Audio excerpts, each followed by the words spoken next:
ناظرین، ہم آپ کو ایک کسان کی کہانی سناتے ہیں۔ کیا آپ کو معلوم ہے کہ کسان کسے کہتے ہیں؟ یہ تو آپ سب جانتے ہوں گے کہ اللہ پاک ہمارے لیے کھانے پینے کی ساری چیزیں، چاول، گندم، دالیں اور وغیرہ وغیرہ، اور سارے پھل، سیب، آم وغیرہ جتنے بھی زمین سے اگتے ہیں، زمین کو کھودا جاتا ہے اور اس میں بیج ڈالے جاتے ہیں، پھر اللہ تعالیٰ اس میں سے اناج اور پھل اگاتے ہیں۔ جو شخص زمین پر محنت کرتا ہے اسے کھودتا ہے اور اس میں بیج ڈالتا ہے، اسے کسان کہتے ہیں۔ یہ کہانی بھی ایک کسان کی ہے، اس کا نام احمد تھا۔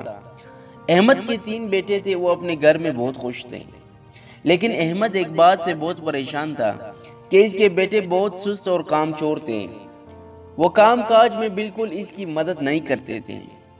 آخر بہت سوچنے کے بعد اس کے ذہن میں ترکیب آئی۔ اس نے اپنے بیٹوں کو جمع کیا اور ان سے کہا کہ پیارے بیٹو، ہماری زمین کے اندر خزانہ چھپا ہوا ہے اور میں اسے نکالنا چاہتا ہوں، لیکن میں بوڑھا ہو گیا ہوں اور اکیلا یہ کام نہیں کر سکتا۔ اس لیے اگر تم میرا ساتھ دو تو ہم یہ کام مل کر کر لیں۔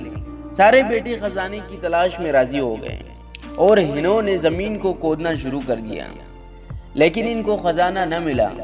انہیں یہ دیکھ کر بہت غصہ آیا کہ ان کے والد نے ان سے جھوٹ کہا۔ ناظرین کرام، انہوں نے اپنے والد سے شکایت کی تو ان کے والد نے کہا، میرے پیارے بیٹو، میں جھوٹ کیسے بول سکتا ہوں؟ جھوٹ بولنا تو بہت بری اور گندی عادت ہے، اور مسلمان تو کبھی جھوٹ نہیں بولتا۔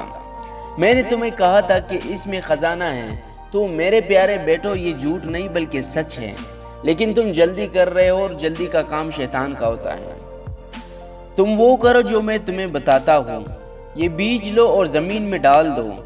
جب سارے بیٹوں نے مل کر بیج ڈال دیے تو کسان نے کہا، آؤ اب وضو کرو اور نماز پڑھ کر اللہ تعالیٰ سے دعا کرو کہ اللہ بارش برسا دے۔ سب نے وضو کیا، نماز پڑھی اور بارش کی دعا کی۔ اللہ نے اس کی دعا قبول کی اور خوب بارش ہوئی، اور کچھ ہی دنوں میں زمین میں پودے اگنے شروع ہو گئے۔ کسان نے اپنے بیٹوں سے کہا، دیکھو یہ ہے وہ خزانہ جس کا میں نے تم سے کہا تھا کہ جب کوئی شخص محنت کرتا ہے تو اس کا پھل اس کو ضرور ملتا ہے۔